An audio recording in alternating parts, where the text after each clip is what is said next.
better water management is the need of the hour.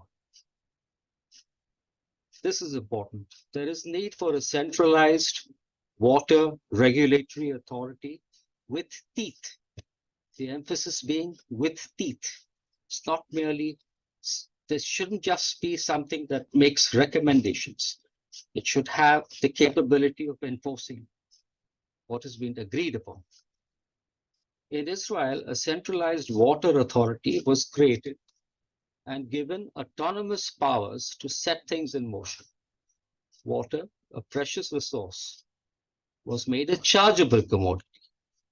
It is not free, and in my opinion, it should never be free. Both agriculturalists, industry, and domestic consumers pay good money for water, so each sector realizes its value. I'll give you an example here of a friend of mine who lives in Ra'anana, which is like a suburb of Tel Aviv, about half an hour off the environs of Tel Aviv. And he said to me about a year and a half ago that he used to use tap water to water his plants. He had a little garden. And then he found that one fine day, he got a bill for 1,400 shekels, which is almost 35,000 rupees, just for watering his plants. So he immediately switched to recycled water. This is how you make people appreciate that water is made available to you through a synchronized system, and it's not a cheap system. The other objective was to implement cyber protection systems in water and sewage facilities that are considered critical infrastructure, and the need for research and development for macro management of water.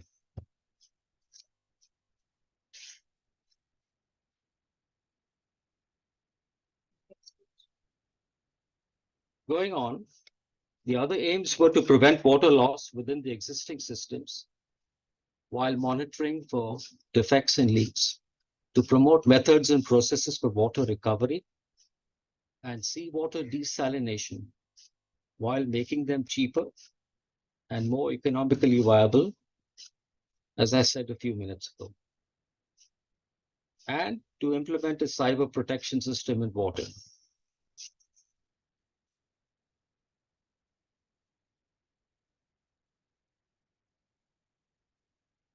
How can we best use services and technologies provided by Israel?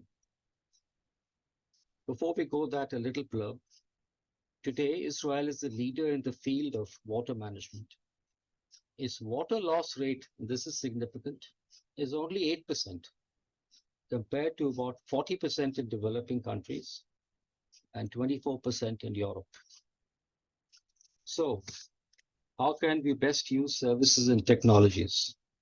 Irrigation companies have moved into precision agriculture, improved micro irrigation techniques, and remote control of irrigation of fields.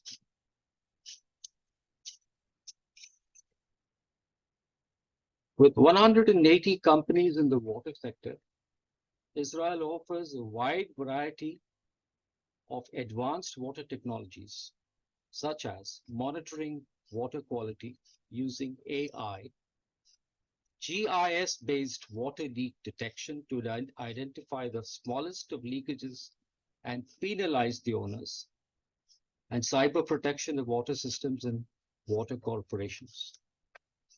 So what are Israeli companies doing here? Here you have a sampling of some of the prominent Israeli companies that are operating in India. Some of them have been doing so for 15 to 20 years. Several Israeli companies are contributing to provide solutions to some of the main areas of concern in our country, including the Yamuna. Israel's largest water supply and management company, Crore, has been involved in trying to restore water supply to the large parched lands of Marathwada and Maharashtra. The three largest drip irrigation companies in Israel have more than one manufacturing plant in India each. This is significant. There are several water treatment companies offering their services in India. These can be sourced through the various centers of excellence that Israel is operating in India. And I will come to those very soon. So we have a company like Burmad that provides comprehensive customized solutions for the control and management of water supply. We have IDE technology. It's development, engineering, construction, and operation of advanced water treatment and desalination plants. By the way, this is the company that built 2 desalination plants for Reliance in Jamnagar and another 2 for SR Group.